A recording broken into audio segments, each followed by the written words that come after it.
দেখে কি মনে হচ্ছে এই গোলাপ জামুন মিষ্টিগুলো আটা দিয়ে তৈরি? আজ আমি গোলাপ জামুন মিষ্টিগুলো কিন্তু আটা দিয়ে বানিয়েছি।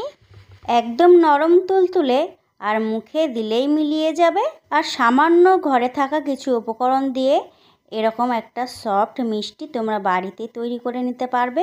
আর মিষ্টিগুলো দেখলে কিন্তু কেউ বুঝতেই পারবে না যে এই মিষ্টিগুলো আটা দিয়ে তৈরি। আর যখনই মন চাইবে তখনই কিন্তু তোমরা খুব সহজেই বাড়িতে তৈরি করে নিতে পারবে। তো hey everyone, welcome to my channel Shokher Rannaghor. শখের রান্নাঘরে তোমাদের সকলকে স্বাগত জানাই। আজ আমার রেসিপি গোলাপ জামুন মিষ্টি। আর মিষ্টিটা বানানোর জন্য সবার প্রথমে আমি হাফ কাপ আটা নিয়ে নিয়েছি। এবার এই আটাটাকে আমি একটু চেলে নেব। আটাটা চেলে নেওয়ার পর আমি দিয়ে দেব হাফ কাপ গুঁড়ো দুধ। আর এই গুঁড়া দুধটা দিলে কিন্তু আটার গন্ধটা থাকবে না।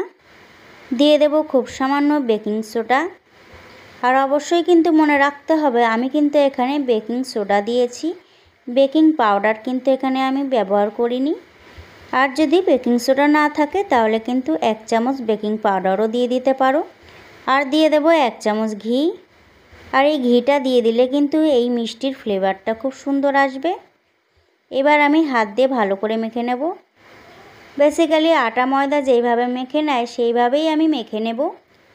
সব শুকনো উপকরণগুলি মেখে নেওয়ার পরে একটা ডেলা তৈরি করে নিয়েছি। চাপ দিলে যখন এরকম ভেঙে আসবে তখন কিন্তু অল্প অল্প দুধ দিয়ে আমি ডোটা মেখে নেব। তোমাদের কাছে যদি দুধ না থাকে সেই ক্ষেত্রে কিন্তু তোমরা জল দিয়েও ডোটা মেখে নিতে পারো। তবে যদি দুধ দিয়ে মেখে নেওয়া হয় তাহলে কিন্তু এর টেস্টটা খুব ভালো আসবে। এখানে আমি হাফ কাপ দুধ অল্প অল্প করে ব্যবহার করছি, একবারেই পুরোটা দুধ আমি দেব না। যখন আমি শুকনো উপকরণগুলো মেখে নেব তখন কিন্তু একটু পাতলা করেই ডোটা তৈরি করে নিতে হবে। দেখতেই পাচ্ছ আমি কেমন করে ডোটা তৈরি করে নিয়েছি, ঠিক এরকমই পাতলা করে ডোটা তৈরি করে নিতে হবে। একটু পরেই কিন্তু এই ডোটা টাইট হয়ে যাবে। এবার আমি 10 মিনিটের জন্য ঢেকে রাখবো। এর মধ্যে আমি শিরাটাও তৈরি করে নেব। শিরাটা তৈরি করে নেওয়ার জন্য আমি 1.5 কাপ চিনি দিয়ে দেব। 1.5 কাপ চিনির জন্য 3 কাপ জল দিয়ে দিয়েছি। রসটা বানানোর সময় কিন্তু চিনি শিরাটা কিন্তু ভালো করে বুঝে নিতে হবে, না হলে কিন্তু মিষ্টিটা ভালো হবে না। তাই অতি অবশ্যই চিনি আর জলের মাপটা ভালো করে বুঝে নিতে হবে।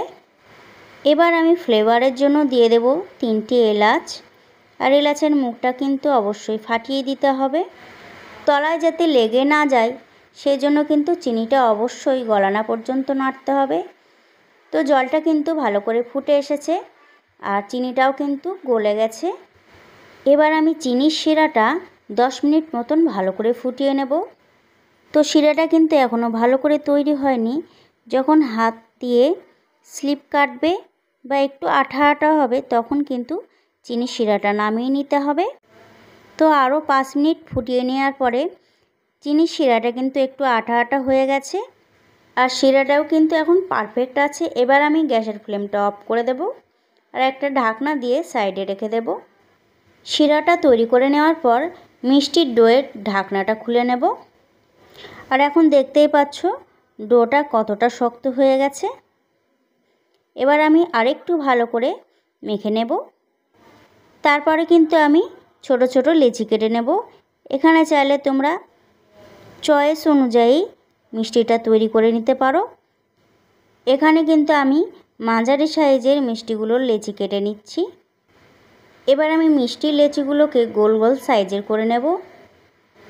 আর এই কাজটা করার সময় হাতে কিন্তু অবশ্যই ঘি বা একটু রিফাইন তেল মাখিয়ে নিতে হবে। একটা মিষ্টির লেচি কিন্তু আমি ভালো করে শেপ দিয়ে নিয়েছি। এইভাবে আমি সবকটা মিষ্টি বানিয়ে নেব। এবার লেচিগুলো ভেজে নেওয়ার জন্য আমি একটা ফ্রাই প্যানে রিফাইন তেল দিয়ে দিয়েছি। এবার তেলটা যখন হালকা গরম হয়ে আসবে তখন আমি মিষ্টিগুলো ছেড়ে দেব। আর মিষ্টিগুলো ছাড়ার সময় কিন্তু এরকম হালকা গরম তেলেই ছাড়তে হবে। প্রথমে কিন্তু মিষ্টিগুলো নাড়ানো যাবে না। তেলটা যখন হালকা ফুটতে শুরু করবে তখনই কিন্তু মিষ্টিগুলোকে একটু নাড়িয়ে দিতে হবে। এবার আমি মিষ্টিগুলোকে অনবরত নাড়তে নাড়তে লাল লাল করে ভেজে নেব। মিষ্টিগুলোকে কিন্তু আমি 1 থেকে 2 মিনিট ভালো করে লাল লাল করে ভেজে নিয়েছি। এবার আমি মিষ্টিগুলোকে একটা পাত্রে তুলে নেব।